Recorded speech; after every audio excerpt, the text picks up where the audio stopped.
sur la chaîne Culture TV57 pour notre émission À qui le tour proposée par l'association ACAGE. Nous sommes ici heureux de vous retrouver dans la bibliothèque de Bondelange, donc pour vous présenter un nouvel auteur aujourd'hui. Avec moi la légendaire Catherine. Bonjour Catherine. Bonjour Sébastien. Alors, quel auteur avons-nous aujourd'hui? Aujourd'hui, nous avons le plaisir d'accueillir Frédéric Pusset. Bonjour Frédéric, bienvenue dans notre émission. Bonjour à vous, merci de votre invitation. Racontez-nous, comment êtes-vous venu à l'écriture? Est-ce qu'il y a eu un élément déclencheur?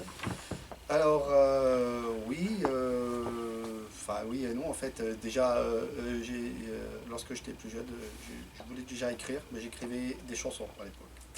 Voilà, je faisais un peu de musique et donc j'écrivais des chansons. Après, pendant des années, j'ai plus rien écrit. Et puis petit à petit, il y a eu, je dirais il y a une dizaine d'années, une espèce de prise de conscience que je devais faire quelque chose un peu d'artistique. Et je jouais déjà plus de musique depuis longtemps. Et je voulais m'exprimer d'une façon. Et puis j'ai choisi l'écriture, mais petit à petit, c'est pas venu d'un coup comme ça. Quel est votre public? À qui sont destinées plus particulièrement vos œuvres? Alors, bon, j'ai donc 2 livres jusqu'à maintenant, qui sont un peu assez différents les uns des autres. Et donc mon premier livre, comme c'est sur, on va dire, mon univers professionnel et toutes les aberrations qu'il contient, quoi, il est donc plus destiné à ceux qui travaillent comme moi dans la sécurité et le gardiennage, et aussi à toutes les personnes qui militent un peu du côté syndical, choses comme ça, quoi. Le second livre est plus grand public, on pourrait dire, entre guillemets, puisqu'il s'agit d'un recueil de nouvelles dont tous les personnages principaux des nouvelles sont des enfants. Et en fait, j'ai écrit ce livre-là, je l'ai écrit pour, on va dire, pour un peu dénoncer les injustices faites aux enfants. Justement, l'écriture vous est-elle aisée? Est-ce qu'elle coule, est-ce que la plume glisse sur le papier facilement? Alors, j'ai tendance à dire que les idées me sont aisées. J'ai beaucoup d'idées qui me viennent. J'arrive à les mettre en pratique dans ma tête assez facilement. Après, sur papier, sur bouillon ou quoi, oui. Mais réellement écrire, surtout pour mon dernier livre, qui est plus de la littérature que le premier, non, pour moi, c'est pas facile. Il faut toujours que je reste bien concentré, que je reste bien sur mon sujet, en fait. Mais quand j'ai un bon thème, quand j'ai les bonnes idées et qu'elles sont bien en ordre sur mon plan, il faut toujours qu'il y ait un petit plan, au moins un petit. Il y a une ou deux nouvelles assez longues dans mon nouveau livre où j'ai des plans qui font 10 ou 15 pages presque. Donc voilà. Si j'ai un bon plan, si j'ai les bonnes idées, en fait, ouais, ça va venir presque naturellement. Y a-t-il des auteurs qui vous ont inspiré? Un auteur préféré peut-être? Alors, oui, il y a plusieurs auteurs que j'aime beaucoup. Alors, je dirais du côté, on va dire, ce qui est de la littérature pure, c'est Émile Zola et Maupassant. C'est les 2 auteurs que j'apprécie le plus. Et dans les auteurs plus contemporains, on va dire, c'est plus des auteurs, on va dire, qui écrivent des livres plus de philosophie politique, de choses comme ça, plutôt que des romans. Hein, donc je peux citer un ou deux que j'aime beaucoup, comme Hugues Lenoir par exemple, et Juste Homme. Un livre, pour vous, doit délivrer un message.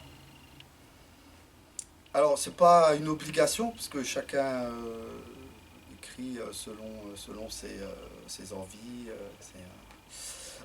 Mais moi, la plupart des livres que je lis, oui, ils délivrent un ou plusieurs messages, et dans les miens, il y en a. Dans les 2 livres, il y a beaucoup de messages. Oui. Quelle partie de vous êtes-vous conscient d'abandonner dans vos livres? Oui, ça c'est une bonne question auquel j'ai un peu du mal à bien répondre. Donc, alors consciemment, je sais que je laisse une partie de moi dans les livres. Maintenant, inconsciemment, je dois aussi en laisser une partie. Mais Laquelle ça, je sais pas. Je sais pas trop. Il faudrait que je relise les livres avec du recul. Hein. Ce que j'ai un peu fait sur le premier déjà, parce qu'il est sorti il y a 3 ans. Pas trop sur le nouveau qui est sorti cet été. Donc je vous répondrai peut-être d'ici 1 an ou 2. D'après vous, est-ce que l'écriture, quel objectif a l'écriture en fait selon vous? Pour moi, c'est vraiment un moyen d'expression. Alors bon, dénoncer des choses, c'est bien, mais aussi, comment dire, enfin, j'écris aussi pour que les gens ils s'émancipent un peu d'eux-mêmes, mais du monde dans lequel on vit aussi. Oui, c'est vraiment, c'est faire passer des messages, mais en même temps donner du plaisir aux gens. J'essaye de faire les deux choses-là, les toucher les gens. Bah ça c'est important pour moi.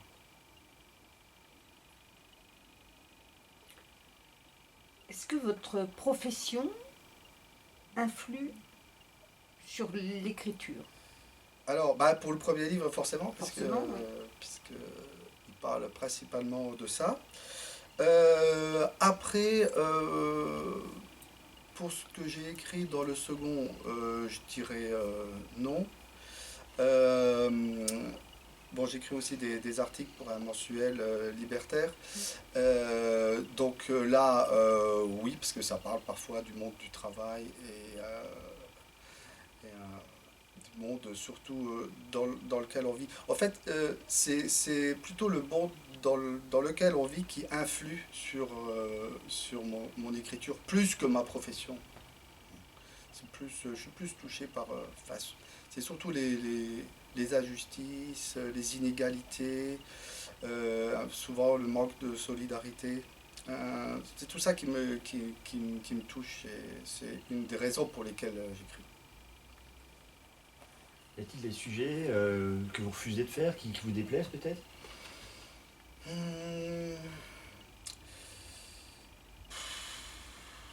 Non, en fait, j'ai déjà plusieurs idées pour les prochains livres.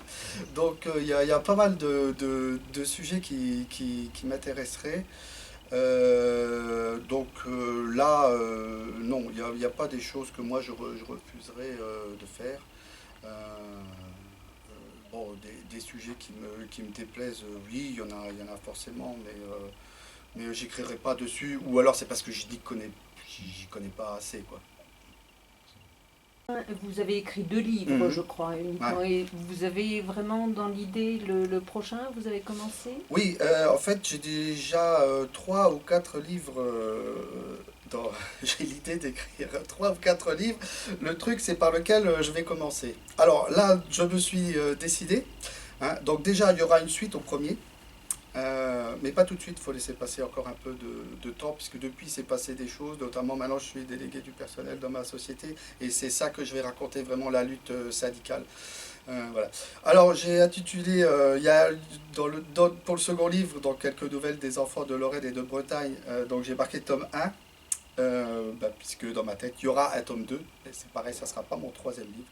Donc mon troisième livre, ça sera un livre de philosophie politique. Du moins pour moi, ça se voudra un livre de philosophie politique. Au niveau du circuit d'édition, vous êtes plutôt auto-édition ou maison d'édition? Alors, avant d'écrire mon premier livre, j'aurais bien voulu être maison d'édition en fait. Donc j'ai longtemps cherché un éditeur. Et après, en fait, je me suis rendu compte que, bon, j'y connaissais rien, j'avais jamais publié de livre. Hein. Je connaissais pas grand-chose et je connaissais pas beaucoup d'auteurs non plus.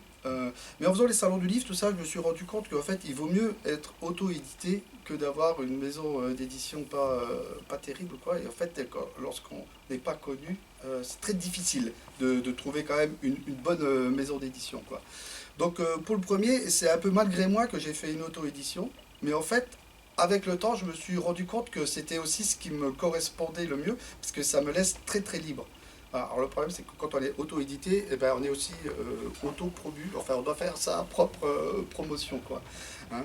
Voilà. Pour le second, je me suis même pas posé la question en fait, j'ai fait une auto-édition chez le même fabricant Bouquelis que pour le premier.